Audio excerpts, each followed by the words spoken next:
vous souvenez peut-être de ces images qui étaient tournées par des passants sur le plateau Mont-Royal au printemps de 2012. Eh bien, aujourd'hui, c'est l'ouverture du procès du chauffeur du taxi impliqué. Il est accusé d'avoir écrasé un homme avec sa voiture. Et Mathieu, la défense laisse déjà entendre qu'elle va plaider la légitime défense. Maître Yves Vaillancourt, qui représente Guercy Edmond, qui est le chauffeur de taxi accusé dans cette affaire, Pierre a effectivement laissé entendre qu'il allait plaider la légitime défense parce que son client aurait été attaqué par une des 3 personnes qui étaient à bord de son taxi à ce moment-là.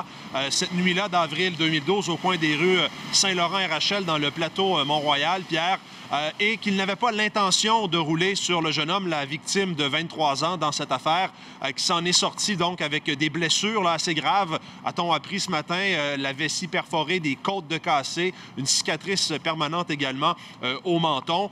Ce qui a été expliqué ce matin par les avocats, la poursuite et de la défense, c'est ce qu'on entend exposer au cours des 3 jours que devrait durer ce procès.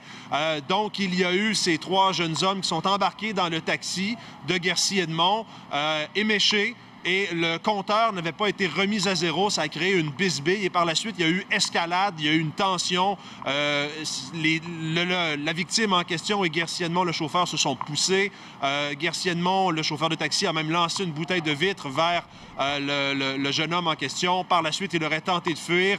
C'est pas tout à fait clair la façon dont ça s'est passé, mais il a fini par rouler sur ce jeune homme avec sa voiture pendant qu'il y avait quelqu'un d'autre qui était monté sur la toiture de le toit de son véhicule taxi, de sorte que son avocat va plaider qu'il n'avait pas l'intention, qu'il n'a pas roulé ou écrasé cette personne intentionnellement. Il y aura plusieurs témoins au cours de ce procès, dont des témoins de la scène, et on a commencé ce matin par déposer en preuve les vidéos, les images que vous voyez à l'écran, qui constituent bien sûr une preuve pour la couronne. Donc la défense va tenter de plaider la légitime défense et le fait qu'il n'avait pas l'intention donc d'écraser ce jeune homme, Pierre.